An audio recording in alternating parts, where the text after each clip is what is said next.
නමෝ තස්ස භගවතු අරහතු සම්මා සම්බුද්දස්ස නමෝ තස්ස භගවතු අරහතු සම්මා සම්බුද්දස්ස නමෝ තස්ස භගවතු අරහතු සම්මා සම්බුද්දස්ස සාදු සාදු සාදු අසුභා භාවේ තබ්බා රාගස්ස පහනාය මෙත්තා භාවේ තබ්බා ව්‍යාපාදස්ස පහනාය ආනාපාන සති භාවේ තබ්බා විතක්ක සමුච්ඡේදාය අනිච්ච සංඥා භාවේ තබ්බා අස්මිමාන සමුග්ගතායාති සාදු සාදු සාදු සද්ධාවන්ත කාරුණික පින්නතුනි සෑම දිනම සූදානම් වන්නේ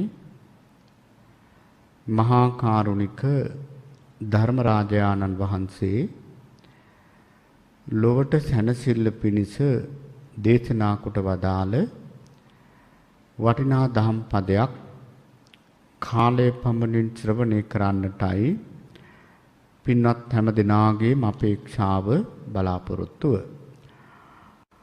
අද මේ ධර්ම දානමේ පින්කම්හි දායකත්වයේ දරන්නේ රත්මලානේ ශ්‍රී ධර්මාදාර මාවතෙහි පදිංචි පින්වත් රාමචන්ද්‍ර සිල්වා මහත්මයා, ඒ වගේම මිනුරි සහ මිනුර කියන දූපතුන් තමයි අද මේ ධර්ම දේශනාවෙහි දායකත්වයේ දරන්නේ. ඉතින් පින්වත් රාමචන්ද්‍ර මහත්මයාගේ විශේෂ බලාපොරොත්තුව තමයි මිට වසරකට පමණ ප්‍රථමයෙන් අභාවයටපත් පින්වත් හේමමාලිද සිල්වා මහත්මියට පින් අනුමෝදන් කිරීමේ උදාාර අභිලාෂයෙන් තමයි අද මේ පින්කම සිද්ධ වන්නේ. එහෙමනම් මේ පින්කම කෘතවේදී මහා පින්කමක්, කළගුණ සැලකීමේ ශීර්ෂයෙන් කරන තුන් පින්කමක්. පින්වත් හේමමාලිද සිල්වා මහත්මාව කොයි ලෝකේ හරි ඉඳලා සිය ස්වාමියා ඇතුළු දරුවන් කරන මේ පින්කම් සාදු සාදු කිය අනුමෝදන් වෙත්වා කියන ප්‍රාර්ථනාව පෙරදරි කරගෙන දැන් අපි මේ ධර්ම දේශනාව ශ්‍රවණය කරමු. පින්නතුනි මාතෘකා ස්ථානයේ තබා ගන්නට යෙදුනේ ඊටාම වටිනා උතුම් දේශනාවක්. සාමාන්‍යයෙන් බොහෝ දෙනා අද ධර්මයේ කතා කරන යුගයක් නිසා බොහෝ දෙනා බලාපොරොත්තු වෙන වහවහාම නිවන් අවබෝධ කරගන්න. ඒ බව නොයෙක් දෙනාගේ කතා වලින් අපට පැහැදිලි වෙනවා. සමහර පින්නතුල් ඇවිල්ලා අහනවා ස්වාමීන් වහන්සේ ඉක්මනටම නිවන් දකින්නේ කොහොමද කියලා. එහෙමනම් පින්නතුනේ අද මේ කියලා දෙන දේශනාව ජීවිතයට ගලපගත්තොත් ඉක්මනින් නිවන් අවබෝධ කරගන්නට ඇත්තටම මේ දේශනාව ලොකු උපකාරයක් වෙනවා. මේ දේශනාව පින්නතුනේ සාමාන්‍ය ජීවිතයේ ඉඳලා නිවන දක්වාම ඇදිලා යන උතුම් දේශනාවක්. සරලයි වගේ පෙවුනට ගාම්භීර අර්ථයක්, සාරවත් අර්ථයක් තියෙන උතුම් දේශනාවක්. මේ දේශනාවේ නම තමයි මේඝිය සූත්‍රය. බොහෝ දෙනා මේ සූත්‍රය ශ්‍රවණය කරලා තියෙන්නත් පුළුවන්. අපේ බුදුරජාණන් වහන්සේ මේඝිය ස්වාමීන් වහන්සේට තමයි මේ දේශනාව එදා සිද්ධ කළේ. පින්නතුල දන්නවා අපේ බුදුරජාණන් වහන්සේට මුල් කාලේ නිත්‍ය උපස්ථායකෙක් හිටියේ නැහැ. ආනන්ද ස්වාමීන් වහන්සේගේ උපස්ථානය ලැබුණේ අන්තිම අවුරුදු 25යි. මුල් කාලේ තථාගතයන් වහන්සේට එක එක ස්වාමීන් වහන්සේලා උපස්ථාන කරලා තියෙනවා. මේ කියන කාලේ බුදුරජාණන් වහන්සේට උපස්ථාන කළේ මේගිය කියන ස්වාමීන් වහන්සේ. ඉතින් බුදුරජාණන් වහන්සේත් මේගිය ස්වාමීන් වහන්සේත් වාලිකා කියන ප්‍රදේශයේ විවේකස්ථානයේ උතුම් සේනාසනයක වැඩ හිටියා. ඉතින් මේගිය ස්වාමීන් වහන්සේ දවසක් බුදුරජාණන් වහන්සේට මතක් කරනවා භාග්‍යවත් බුදුරජාණන් වහන්සේ මං හැමදාම මේ ළඟම තියෙන ගමටයි පිණ්ඩපාතේ වඩින්නේ. මං කැමති ඒ ගමට එහා පැත්තෙන් තියෙන ජන්තු කියන ගමට පිණ්ඩපාතේ වඩින්න. ඉතින් බුදුරජාණන් වහන්සේ වදාලා ඒක කිසි ප්‍රශ්නයක් නැහැ. ඔයා ඒ ගමට පිණ්ඩපාතේ වඩින්න කැමති නම් පිණ්ඩපාතේ වඩින්නයි කිව්වා. ඉතින් මේගිය ස්වාමීන් වහන්සේ පිණ්ඩපාතේ වැඩියා. පිණ්ඩපාතේ කරගෙන නැවත වඩිනකොට දැක්කා ලස්සන අඹ වනයක් තියෙනවා. මේ හාමුදුරන්ට හිතුණා ටිකක් ඇතුල් වෙලා බලන්න ඕන කියලා. ඉතින් මේ අඹ වනයේට පිවිසිලා බලනකොට මනරම් තැනක්. ඒ අඹ වනයේ යහා පැත්තෙන් ගලාගෙන යනවා ලස්සන නිල් පාට වතුර තියෙන ගඟක්. කිමි කලා ගඟ. දැන් මෙහෙම කියනකොට අපිට චිත්‍රයක් මැවිලා පේනවා. ඉතින් මේ ස්වාමීන් වහන්සේට හිතුණා මෙතන හොඳයි භාවනා කරන්න. බුදුරජාණන් වහන්සේගෙන් අවසරය අරගෙන මම මෙතෙන්ට එනවා භාවනා කරන්නට කියලා තථාගතයන් වහන්සේ ළඟට ගිහිල්ලා වන්දනා කළා කිව්වා ස්වාමීනි පුදුම විවේකස්ථානයක් මම දැක්කා. ඒක දැක්ක ගමන්ම මට හිතුනේ මෙතන භාවනා කරන්න හොඳයි කියලා. ඒ නිසා මට යන්න අවසර දෙන්න කිව්වා. ඉතින් බුදුරජාණන් වහන්සේ වදාලා යන්න එපා. මේ දවස්වල මම විතරනේ ඉන්නේ. නමුත් මේකී හාමුදුරු ඇහුවේ නැහැ. දෙවෙනි පාරත් ඇවිල්ලා අවසර ඉල්ලුවා. භාගතුන් වහන්සේ ඔබ වහන්සේ නම් කෙලෙස් නැති කරලා ඉන්නේ. මම තාම කෙලෙස් සහිත පුජ්‍යලෙක්. ඒ නිසා මට යන්න දෙන්න කිව්වා. දෙවෙනි පාරත් ප්‍රතික්ෂේප කළා. තුන්වෙනි පාරත් මේ ස්වාමීන් වහන්සේ ඇවිල්ලා ඇහුවා. ඒ වෙලාවේ බුදුරජාණන් වහන්සේ වදාලා ඉතින් යන්න ඕන නම් යන්න කිව්වා. මේගේ හාමුදුරන්ට අවසරය ලැබුණානේ. බොහෝම සතුටෙන් ඒ අඹ වනයේට ගිහලා දැන් භාවනා කරන්න පත්කඩේ දාලා ඉඳගත්තා. දැන් භාවනාව කරගෙන යනකොට පරණ දේවල් මතක් වෙන්න පටන් ගත්තා. ඒ කියන්නේ හිතා ගන්න බැරි විදිහට රාග සංකල්පනා වලින් හිත වෙලා ගත්තා. තමන් කීයටවත් හිතපු නැති විදිහට ව්‍යාපාද සංකල්පනා වලින් සිත පිරුණා. දැන් මේ ස්වාමීන් වහන්සේ හොඳටම බය වුණා.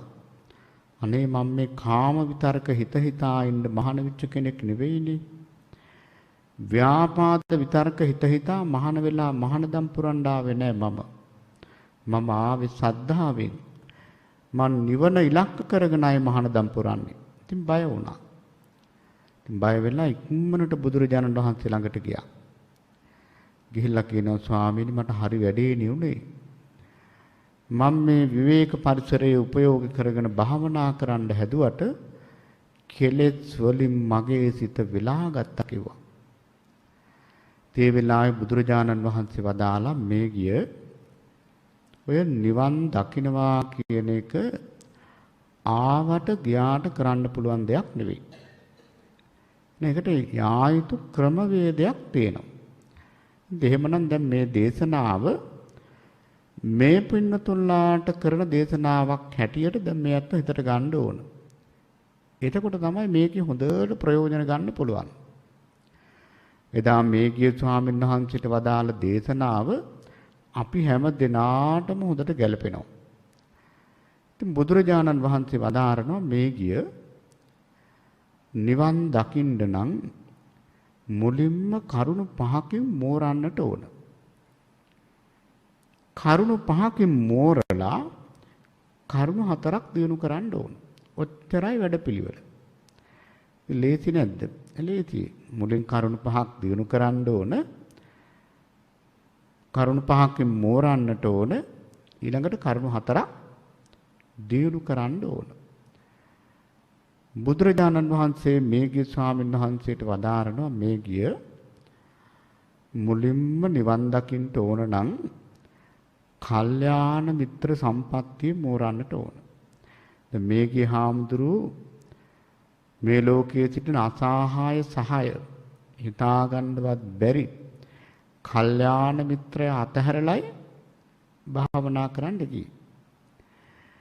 ඉතින් එහෙමනම් බුදුරජාණන් වහන්සේ වදාारण ඕනම කෙනෙකුට නිවන සාක්ෂාත් කර ගන්නට නම් කල්යාණ මිත්‍ර සම්පත්තිය ඕන කරනවා. පින්නතුනි මේක මහා පුදුම දෙයක්. කල්යාණ මිත්‍ර ඇසුරක් නැතුව අපට ගමනක් නැහැ. ඒකට ඕන තරම් සාධක කියන්න පුළුවන්. ඒ වගේම පින්නතුන්ලත් ඕන තරම් කල්යාණ මිත්‍රයා ගැන කරුණු අහලා තියෙනවා. හැබැයි කොච්චර ඇහුවත් වැඩි නෑ. මොකද බුදුරජාණන් වහන්සේදා දවසට දෙවතාවක් කල්යාණ මිත්‍රයාගේ තියෙන වටිනාකම පැහැදිලි කරනවා. දුර්ලභෝ සත්පුරුෂ සංසයෝ. කල්යාණ මිත්‍ර ඇසුර කියන්නේ මහ පුදුම දෙයක්. එහෙමනම් අපි වගේ කෙලෙස් සහිත පුජ්‍යලයන්ට එක විනාඩියෙන් විනාඩියට කල්යාණ මිත්‍රයා ගැන ඇහුණත් ඒක ප්‍රශ්නයක් නෑ. ඒ තරමට මේ ගමනට කල්යාණ මිත්‍ර සම්පatti අවශ්‍යයි. කල්යාණ මිත්‍රයා නිසානේ අපට ධර්මය ලැබෙන්නේ. ධර්මයේ ලැබුණොත් නේ සද්ධාව ඇති වෙන්නේ. සද්ධාව දිනු වුණොත් නේ පින්නතුනි නුවණින් මෙනෙහි කරන්න පුරුදු වෙන්නේ. නුවණින් මෙනෙහි කරනකොට තමයි සිහිය නුවණ දෙක වැඩෙන්නේ. සිහිය නුවණ දෙක වැඩුණොත් තමයි ඉන්ද්‍රිය සංවර වෙන්නේ. ඉන්ද්‍රිය සංවර වුණොත් තමයි අපි කයෙන් වචනයෙන් සිතින් වැරදි කරන්නේ නැතුව ඉන්නේ. ත්‍රිවිධ සුචරිත සම්පූර්ණ වුණොත් තමයි සතර සතිපට්ඨාන වැඩෙන්නේ. බොජ්ජංග ධර්ම වැඩෙන්නේ. ඒ නිවන සාක්ෂාත් කරගන්නට අවස්ථාව ලැබෙන්නේ මූලිකවම මේ කල්යාණ මිත්‍ර සම්පත්තිය තිබුණොත් පමණයි. ඒතර කල්යාණ මිත්‍රයා කියලා කියන්නේ නිකන් සාමාන්‍යයෙන් මිත්‍රකමක් පවත්තන යහළුකමක් පවත්තන කෙනා නෙවෙයි. කල්යාණ මිත්‍රයා කියලා කියන්නේ පින්නතුරු ඊට වඩා උසස් කෙනෙක්. කල්යාණ මිත්‍රයාගේ ස්වභාවය තමයි තමන් ඇසුරු කරන අය දුස්සීලයි නම් සීලවන්තයන් බවට පත් කරනවා. දැන් සාමාන්‍ය යාළුවන්ගෙන් එක කෙරෙන්නේ නැහැ නේද? සාමාන්‍ය යාළුවෝ හිතවත්කමට ඉන්නවා දුස්සීලකම් කරනවා නම් ඒකටත් උපකාර කරනවා. අපි හිතනවා මගේ හොඳම යාළුවා තමයි මෙයා. නමුත් එයා නෙවෙයි කල්යාණ මිත්‍රයා කියලා කියන්නේ. සමහර වෙලාවට කල්යාණ මිත්‍රයා අපට වැඩිය අර සාමාන්‍ය යාළුවා තරම් ප්‍රේමනාප නොවෙන්නත් පුළුවන්. මොකද කල්යාණ මිත්‍රයා බලන්නේ තමන් ඇසුරු කරන කෙනා කොහොම හරි සීලවන්තෙක් කරන්න. ඊළඟට තමන් ඇසුරු කරන කෙනා තද මසුරු කෙනෙක් නම් මොනවා හරි ක්‍රමයක් හදාගෙන තමන්ගේ යාළුවාට පරිත්‍යාගය පුරුදු කරනවා. අතන මෙහෙම දෙයක් වෙනවා, මෙහෙම දෙයක් කරනවා, අපි උදව් කරමු නේද? මාත් උදව් කරනවා. ඔයාට පුළුවන් විදිහට උදව් කරන්න. ඒ විදිහට කොහොම හරි මේ දාණයට හුරු කරනවා. ඔන්න කල්යාණ මිත්‍රයාගේ ස්වභාවය. ඊළඟට ඇසුරු කරන කෙනා අල්පස්සුත නම් කොහොම හරි ධර්මඥානයක් ඇති පුද්ගලෙක් බවට පත් කරන්න උත්සාහවන්ත වෙනවා. බණක් තියෙනකොට යන් අපි බණ අහන්න. එතන බණ හොඳයි. දැන් හවල් තැන යන් අතන වැඩසටහනක් තියෙනවා. ඔහොම එක් කරගෙන යනවා. ඒ එක් කරගෙන යන්නේ පින්නතුනි කල්යාණ මිත්‍රයා. එහෙනම් ඒ වගේ උසස් ගුණයක් තියෙන කෙනෙක් තමයි කල්යාණ මිත්‍රයා කියලා කියන්නේ. එහෙමනම් මෙන්න මේ කියන කල්යාණ මිත්‍ර ඇතුර අත්‍යවශ්‍යයි නිවන් දකින්න. එහෙනම් පළමුවෙන්ම මෝරන්න ඕන මොකෙන්ද? කල්යාණ මිත්‍ර සම්පත්තිය. ඉතින් මේ ගැන පින්නතුනි නිතර දෙවේලේ කරුණ ඇහෙන නිසා අපි වැඩියම යමක් කියන්න යන්නේ නැහැ.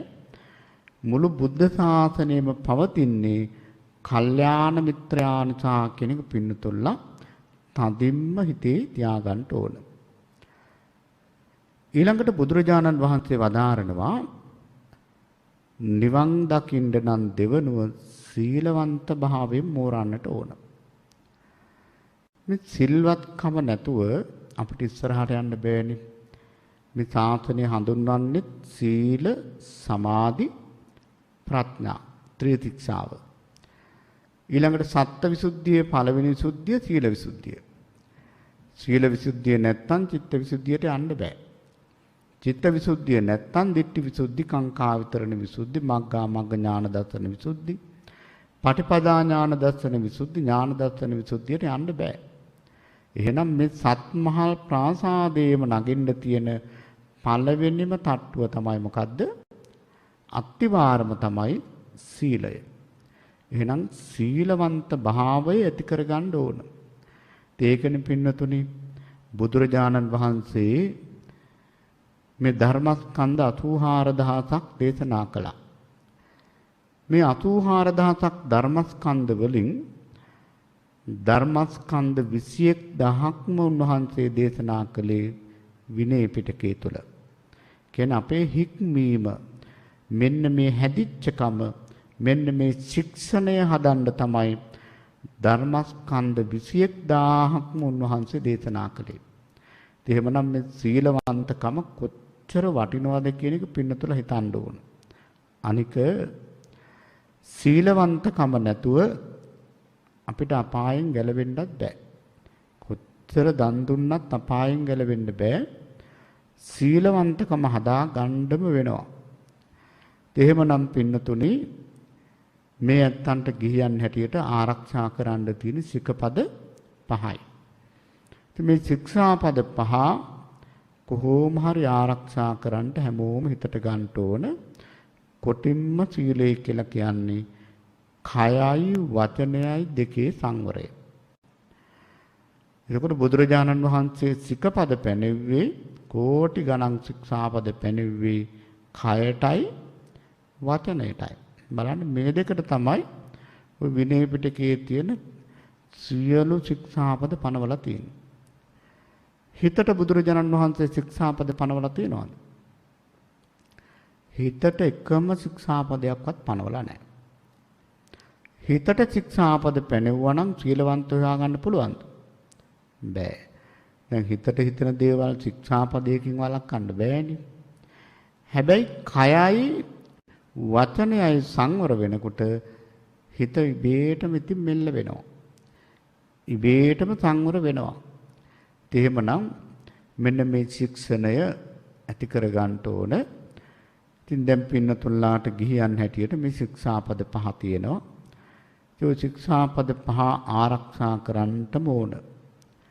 හැබැයි ඉතින් මේ සිල් පිළිබඳව කොච්චරවත් කතා වෙනවා. පන්සිල් පිළිබඳව දේශනා පුදුම තරම් ඇහෙනවා. නමුත් කනගාටුවෙන් උනත් කියන්න ඕන. ඉතින් කොච්චර දේශනා ඇහුණත් සිල් ගුණ පුරණ අය හරි අඩුයි.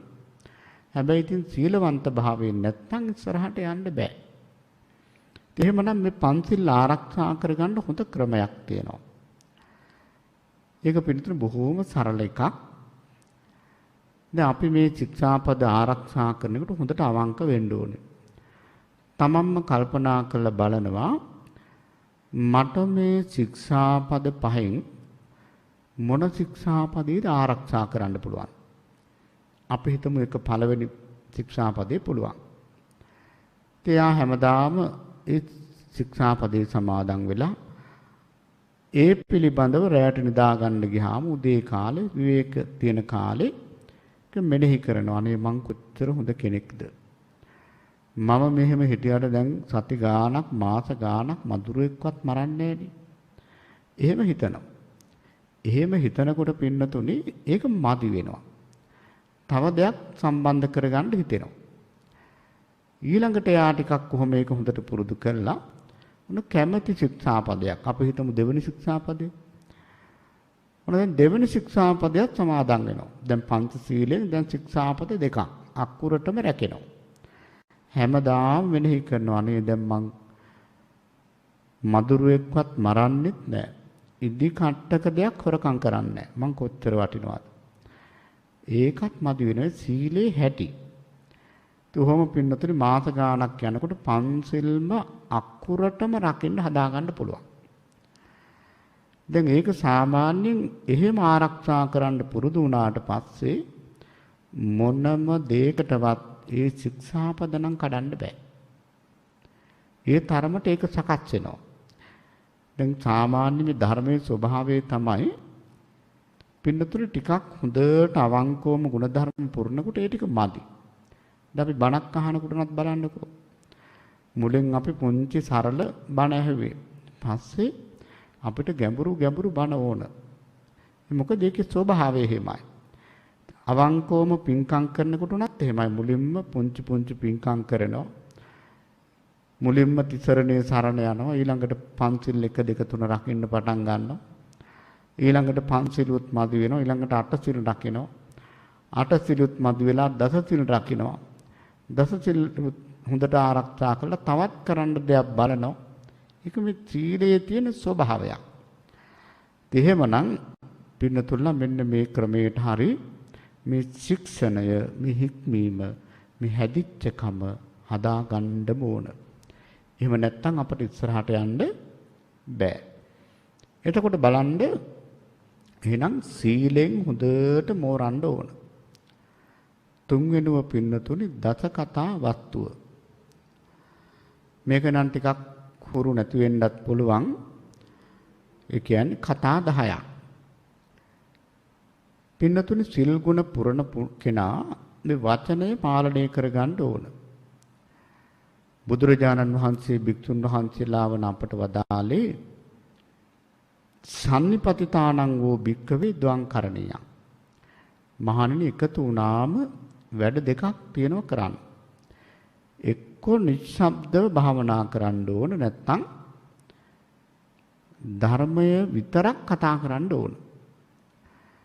එහෙමනම් පින්නතුනි මේ හැම දිනාටත් ඒක සාධාරණයි.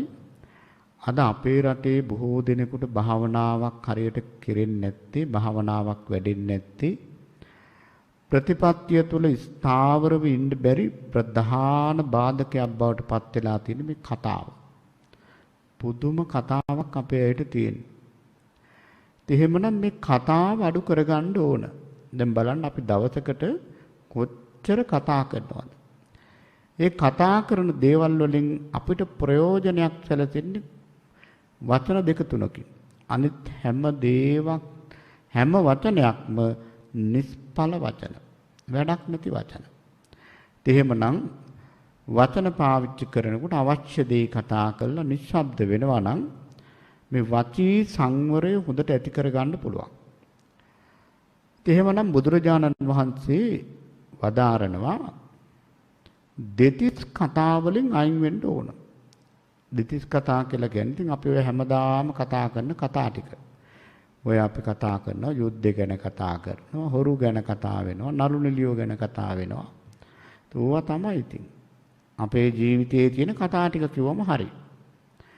මෙන්න මේ කතා වලින් හැකි තාක් අපි අයින් වෙන්න ඕන. මොකද ඔය කතා වලින් හොඳට කල්පනා කරලා බලන්න එක්ක ලෝභයක් ඇති වෙනවා, නැත්නම් ද්වේෂයක් ඇති වෙනවා. ඔය කතා වලින් එක්ක අපි ඇලෙනවා, නැත්නම් ගැටෙනවා. දැන් බලන්න අපි මොනවා හරි දෙයක් බලලා රූප වාහිනිය වුණත් බලන්න එක්ක ඔන්න කොහේ හරි දෙයක් වෙලා නම්, අකටයුතු දෙයක් වෙලා නම් අපි ද්වේෂය ඇති කරගෙන බයින්නේ නැද්ද? බයිනවා. ඊළඟට ඒකේ හිත මුලා කරන දෙයක් ගැන අපි දන්නේම නැතුව ඇලිලා යනවා. එතකොට බලන්න ඔය දේවල් වලින් වෙන්නේ එක්ක ඇලෙනවා, එක්ක ගැටෙනවා. හැබැයි බුදුරජාණන් වහන්සේ වදාරනවා ධර්මයේ පුරුදු කරගන්න කෙනෙකුට තමන්ගේ ජීවිතයට සම්බන්ධ කරගන්න ඕනේ කතා 10ක්. මොකද බුදුරජාණන් වහන්සේ කතා කරන්න තහනම් කියලා එහෙම දුස්තියක් එහෙම එකක් මේ ශාසනය තුර නැහැ. කතා කරන්න පුළුවන්. හැබැයි ඉතින් අපි ඔපෙහිවත් සමාදන් වෙන දවස්වලට බොහෝ දෙනෙකුට සම්පූර්ණ කතාව තහනම් කරනවා. මොකද ඒ වගේ දවස්වලට ධර්මයේවත් කතා කරන්න ගියොත් වෙන කෙනෙකුට බාධාවක් වෙන නිසා.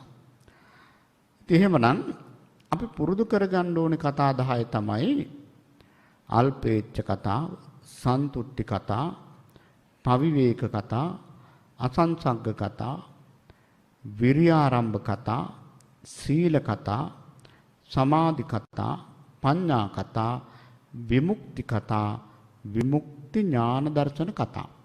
ඔන්න ඔය කතා 10 තමයි අපි පුරුදු කරගන්න ඕන. දැන් බලන්න අපි අල්පේච්ඡ කතා. අපි මේ කොහොම කතා ටික විස්තර කරන්න වෙලාවක් නැහැ. බොහොම කෙටියෙන් අපි හිතලා බලමු. අල්පේච්ඡ කියනකොට මේ පින්නතුලට හිතෙන්නේ ආවක හාමුදුරුවරුන්ටනේ කියලා හිතෙනවා. නෑ. ඔය ඇත්තන්ටත් මේ අල්පේච්ඡකම හරි හොඳයි. සාමාන්‍ය බලන්න බහුභාණ්ඩිකව අල්මාරු පුරෝගන ඇඳුම් දාගෙන ඉන්නකොට හිතට හරි වදයක්. අවශ්‍ය ප්‍රමාණයේ ඇඳුම් පැළඳුම් ටික තියෙනවා නම් සපත්තු ටික තියෙනවා නම් ඒක පින්නතුනේ හරි සහනයක්. බහුභාණ්ඩික වෙනකොට හිතට හරි කරදරයක්.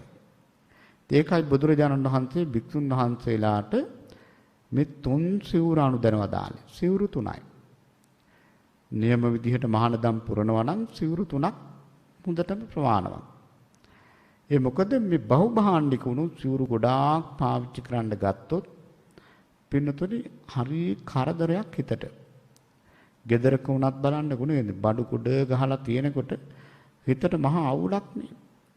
එහෙමනම් මේවා අඩු වෙන්න අපිට හරි සැහැල්ලුවක් දැනෙනවා.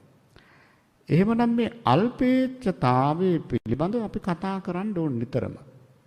සැහැල්ලු පැවැත්ම ගැන. කවුරු හරි ස්වාමීන් වහන්සේ නමක් අල්පේච්ඡ නම් ඒ ගැන කතා කරනවා. අල්පේච්ඡ වෙන්න ගිහි පින්නතෙක් ඉන්නවා නම් එයා ගැන කතා කරනවා. එතකොට පින්නතුනි දන්නේම නැතුව අපි ඒ පැත්තට තල්ලු වෙලා යනවා. දැන් අපි නිතරම යාළුවෙක් එක්ක රාගනිසිත දෙයක් කතා කරනකොට අපි ඒ පැත්තට ඇදිලා යන්නේ නැද්ද? ඇදිලා යනවා. නිතරම තරහින් මොන හරි කතා කරනොත් නිතරම කේන්ති හිතක් තමයි තියෙන්නේ.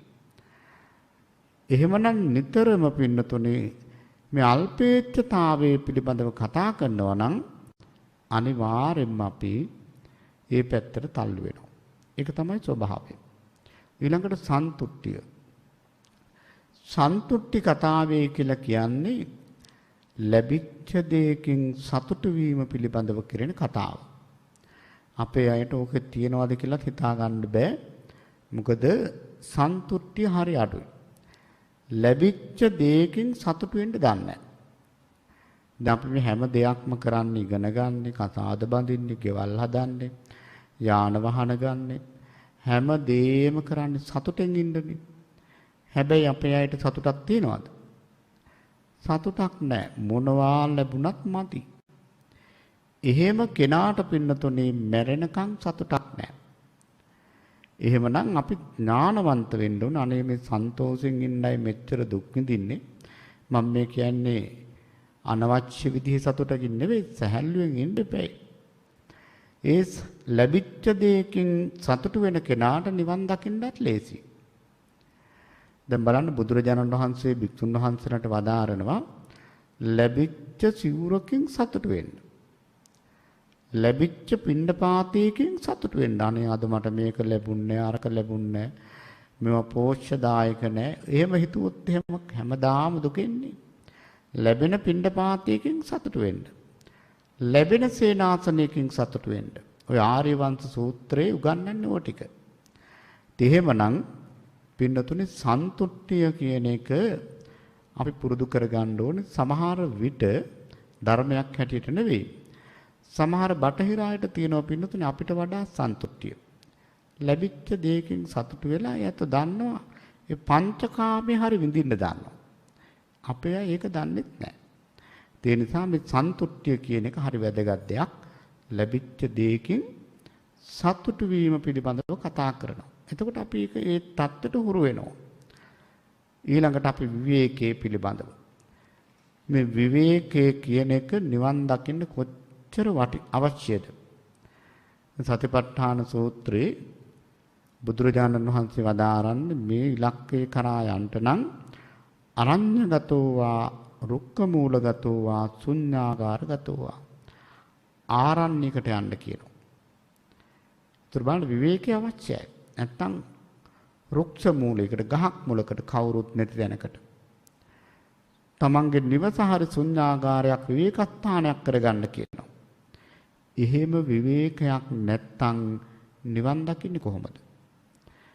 මේ අල්ලන්න අමාරු අනිත්‍ය දුක්ඛ අනාත්ම කියන මේ ත්‍රිලක්ෂණය අල්ලන්න විවේකයේ කියන එක 100%ක් තියෙනවා. එහෙනම් ඒ විවේකයේ පිළිබඳව අපි කතා කරන්න ඕන. විවේක තියෙනවනේ තුනක්: කාය විවේකය, චිත්ත විවේකය, උපදි විවේකය. ඉතින් කාය විවේකය කියලා කියන්නේ හුදකලාවේ යනවා එනවා ඒවත් වටිනවා. චිත්ත විවේකය කියලා කියන්නේ නීවරණ යටපත් කරලා ආත්ම සමාපatti උපදව ගන්නවා. ඊළඟට හිතට හොඳ සමාහිත භාවයක් ඇති කරගන්න ඒක විවේකයක්. උපදි විවේකය කියලා කියන්නේ නම් නිවනට කියන නම. ඉතින් මේවා අපි කතා කරන්න ඕන. ඊළඟට අසංසග්ග කතා. ඒ සංසර්ග පහක් තියෙනවනේ. ඒ සංසර්ග පහ තමයි දස්සන සංසග්ග, සවන සංසග්ග, සමුල්ලාප සංසග්ග, සම්භෝග සංසග්ග, කාය සංසග්ග. දැන් බලන්න දස්සන සංසග්ග අපි ප්‍රිය කරන අය දකින්න හරි කැමතියි. තමන් ප්‍රිය කරන අයගේ ඡායාරූප තමන්ගේ පර්ස් එකේ දාගෙන ඉන්නවා. නිතර දෙවිද දකින්න. තාක්ෂණයේ දිනු නිසා දැන් තමන් ප්‍රිය කරන අය වීඩියෝ කෝල් එකක් කරන් තමයි කතා කරන්නේ. ඒ මොකද ඒගොල්ලෝ දකින්න කැමති. ඉතින් මම මේ කියන්නේ දකින්න එපා කියන එක නන් නෙවෙයි. හැබැයි උකට ඇබ්බැහි වුණොත් හරි ප්‍රශ්නයක්. එහෙම අයට පින්නතුනේ අතහැරලා යන්න අමාරුයි. ඊළඟට ශ්‍රවණ සංසංග කියලා කියන්නේ තමන් ප්‍රිය කරන කෙනාගේ හඬ නිතර නිතර ඇහෙන්න ඕන. ගෙදරින් එළියට යනකොට ගෙදර ඉන්න කෙනාගේ හඬ ඇහෙන්න ඕන. ඒක තමයි ශ්‍රවණ සංසංග. ඕවා ඉතින් බැඳීම්. ඊළඟට සමුල්ලාප, අල්ලාප සල්ලාපයේ දෙන්න කැමති. සම්භෝග සංසබ්බ, ඒ තමන් ප්‍රිය කරන අය දීපුවා පරිභෝග කරන්න කැමති. ඉතින් මේවා පින්නතුනේ අන්තිමට ඉවර වෙන්නේ කාය සංසංගෙන් තමයි. ඉතින් එහෙමනම් මෙන්න මේ සංසර්ග මේවා පිළිබඳව කතා කරන්න ඕන. ඊළඟට වීරිය පිළිබඳව කතා කරන්න ඕනේ, සීලය පිළිබඳව කතා කරන්න ඕනේ, සමාධිය පිළිබඳව කතා කරන්න ඕනේ, ප්‍රඥාව පිළිබඳව කතා කරන්න ඕනේ, නිවන පිළිබඳව කතා කරන්න ඕනේ. නිවන පිළිබඳව නිතර දෙවේලේ කතා කරනවා නම් අනේ නිවන් දකින්න අවංක ආසාවක් ඇති වෙනවා. පුදුම ධර්මච්ඡන්දයක් ඇති වෙනවා. දැන් අද අපේ අය පින්නතුනි නිවන් සප ලැබේවා කියනකොටම සාදු කියවෙනවා. හැබැයි උපදින්නේ කියනකොට ටිකක් මොන සවුත් වෙනවා. උපදින්නත් ඕන නිවන් දකින්නත් ඕන. ඒක වෙන්නේ නැහෙනි. සමහර උපදින්න නැතුව ඉන්නවට කැමති නැහැ. ඉතින් එහෙමනම් ඒකට හේතුව තමයි මේ ධර්මඥානෙ නෑ, නිවන ගැන දන්නේ නැහැ. දැන් බලන්න මේ ලෝකේ හැම තැනම මහ දුක් ගොඩක් නේ. හැම තැනම ගිනි ගන්නවා, පත්තු වෙනවා. ඒ පත්තු වීම පින්නතුනේ කොතනක් තියෙනවා. ගිනි ජාලා 11කින් පත්තු වෙනවා.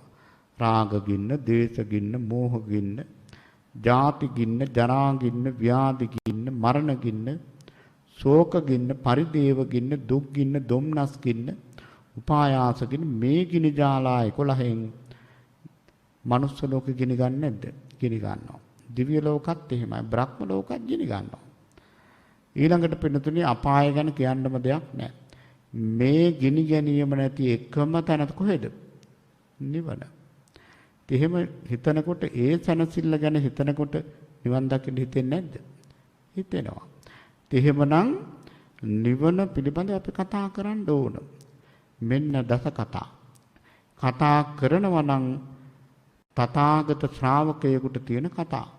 අල්පේච්ඡ කතා ආදී මේ කතා 10.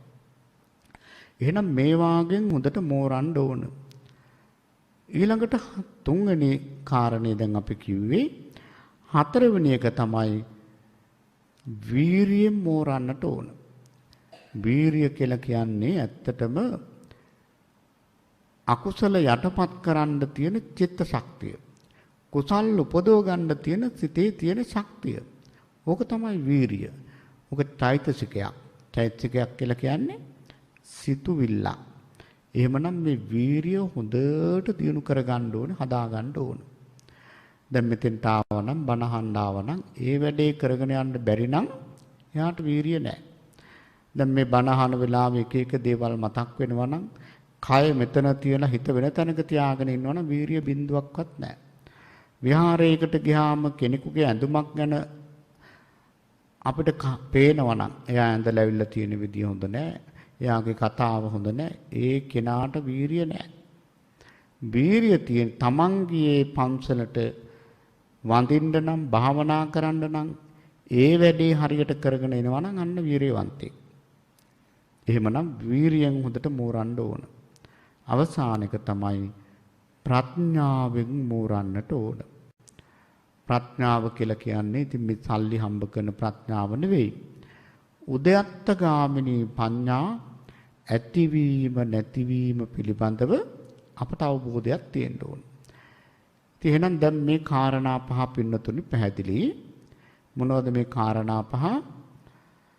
කල්යාණ මිත්‍ර සම්පත්තියෙන් මෝරන්නට ඕන. සීලෙන් මෝරන්නට ඕන. දස කතාවත්වයෙන් මෝරන්නට ඕන. වීරියෙන් මෝරන්නට ඕන.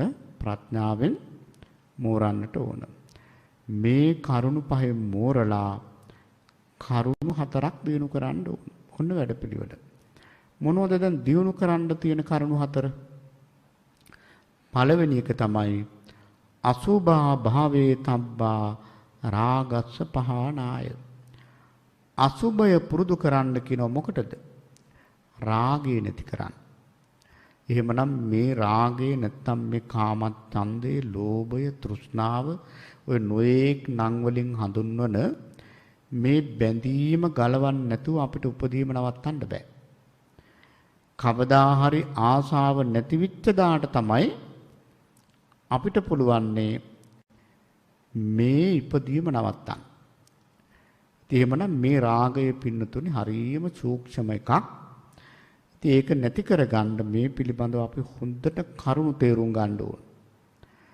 එහෙමනම් මෙන්න මේ කියන බැඳීම නැති කරන්නට අපි අසුභය පුරුදු කරනවා නම් ඒක ලොකු උපකාරයක් වෙනවා රාගය නැති කරන්න. නත්ති ඒතා දිසම් මිත්තං යතා කායගත සති. තේරගාථා පාළි සඳහන් වෙනවා. ආනන්ද මාහිමියන් වහන්සේ වදාරනවා රාග ප්‍රහාණයට අසුභය තරම් මිතුරෙක් නැත. එහෙනම් අසුභය කියන එක පුරුදු කරන්න ඕන. ඉතින් එහෙමනම් පින්වත් හැම කෙනෙක්ම මේක හිතට ගන්න ගිහියන්ට අසුභ භාවනාව කැප නැහැ කියලා එහෙම කොතනවත් නැහැ. මේ ඇත්තන්ට මේක හරිය වටිනවා. දැන් පින්නතුල අහලා තියෙනව නේද? සාමාන්‍යයෙන් අපේ සාහිත්‍ය අපේ ත්‍රිපිටකයේ සමහර බණ කතා තියෙනවා හිසකෙස් බානකොටම නිවන් අවබෝධ කළා කියලා ගොඩාක් කතා තියෙනවා. පින්නතුනි හිසකෙස් බානකොටම නිවන් අවබෝධ කළා කියලා සඳහන් වන්නේ කෙස් රවුල් බානකොට කෙස් ටිකක් අතට දීලා මේ පටික්කුලේ පිළිකුණ මෙනෙහි කරන්න කියනවා. මෙනෙහි කරනකොට පින්නතුනි මේ මොහොතේම නිවන් දකිනවා. දැන් බුදුරජාණන් වහන්සේ දා පැවිදි කරපු විදිහටමයි අදත් පැවිදි කරන්නේ. අද වුණත් මහාන කරනකොට කෙනෙක් මුල්ම කෙස් රොද කපලා අතට දෙනවා භාවනා කරන්න පටික්කුඩ මනසකාරය වඩන්න. ඉතින් මහාන කරනකොට මුලින්ම දෙන කර්මස්ථානය තමයි තච්ච පංචක කර්මස්ථානය. කියන්නේ කේසා ලෝමා නකා දන්තා තතු මේ විදිහට අනුලෝම ප්‍රතිලෝම ගුරුවරයෙක් කියවනවා. මේ සිවුර කරට දානකොටම කරන්නේ ඕක. එහෙනම් කොච්චර මේක වටිනවද කියලා හිතන්න. එහෙනම් පින්නතුනි අසුභ භාවනාව පුරුදු කරන්න මේ දෙතිස් ගුණපය අනුව. ඊළඟට මෙත්තා භාවේ තබ්බා ව්‍යාපාදස්ස පහනාය. මෛත්‍රිය ප්‍රගුණ කරන්න කියනවා මොකටද? ව්‍යාපාදේ නැති කරන්න. එහෙනම් අපේ ගොඩාක් අය හිතන්නේ මේ මෛත්‍රී භාවනාව කියලා කියන්නේ මේ පුංචි අය කරන එකක් කියලා. දැන් එහෙම භාවනා කරන අයගෙත් මතයක් තියෙනවා. ඒක ලොකු වැරදීමක්. මේ පටිගය කියන මේ ව්‍යාපාදේ නැති කරන්න. අපිට තියෙන ප්‍රධානම කෙලෙස් දෙකනේ. ඇලෙනවා ගැටෙනවා. ඇලීම නැති කරන්න අසුබය, ගැටීම නැති කරන්න මෛත්‍රිය. ඊළඟට පින්නතුනි දැන් අපි කොච්චරවත් අනිත්‍යයි දුකයි අනාත්මයි ඊළඟට පංචස්කන්ධය ගැන ආයතන ගැන ඕවා හරියට කතා වෙනවා. හැබැයි අවබෝධයක් නැහැ. ඒකට කාටවත් දොස් කියලා වැඩක් නැහැ. මේ හිත විප්සිටව තියාගෙන යථාර්ථය දකින්න බෑ. හිතේ කුණු ගොඩක් තියාගෙන පින්නතුනේ අනිත්‍යයි අනිත්‍යයි කියවට වචනයක් විතරයි. එහෙමනම් හිත පිරිසුදු කර ගන්න ඕන. හිතේ නීවරණ යටපත් කර ගන්න ඕන. හිත ඒකාග්‍රතාවයක හොඳ සමාධියක තියාගන්න ඕන. අන්නේ සඳහා කියනවා ආනාපාන සති භාවේ තබ්බා විතක්ක සමුච්ඡේදාය. ආනාපාන සතිය ප්‍රගුණ කරන්න කියනවා බුදුරජාණන් වහන්සේ. මොකටද? මේ විතර්ක විප්සිත භාවය නැති කරගන්න. දැන් මේ පිළිබඳව කතා කරන්න වෙලාවක් නැහැ. ආනාපාන සතිය පිළිබඳව පින්නතුලා දන්නවන්නේ.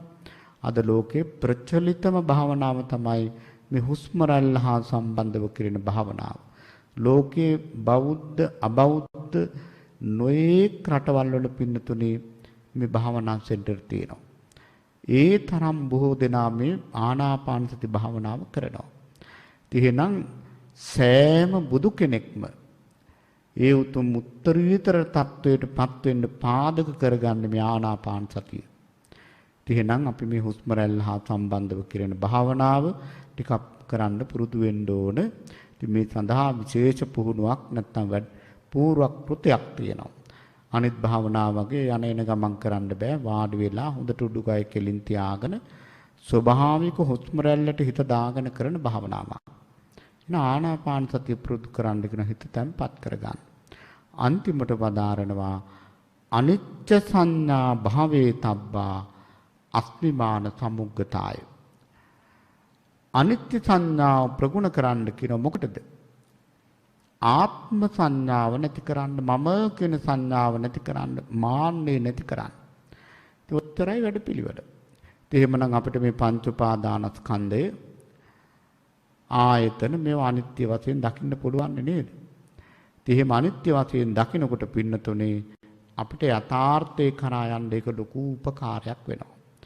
එහෙමනම් දැන් මේ දේශනාව සංක්ෂේප වශයෙන් ගත්තොත් මුලින් කල්යාණ මිත්‍ර සම්පත්තිය හදාගත්තා, සීලවන්තකම හදාගත්තා, කට පාලනය කරගත්තා, අවශ්‍ය දේ පමණක් කතා කළා, හොඳට වීරිය දියුණු කළා, ප්‍රඥාව දියුණු කරගෙන ගිහලා යම් තරමකට පරිපූර්ණ වශයෙන්ම කරන්න කියනව නෙවෙයි.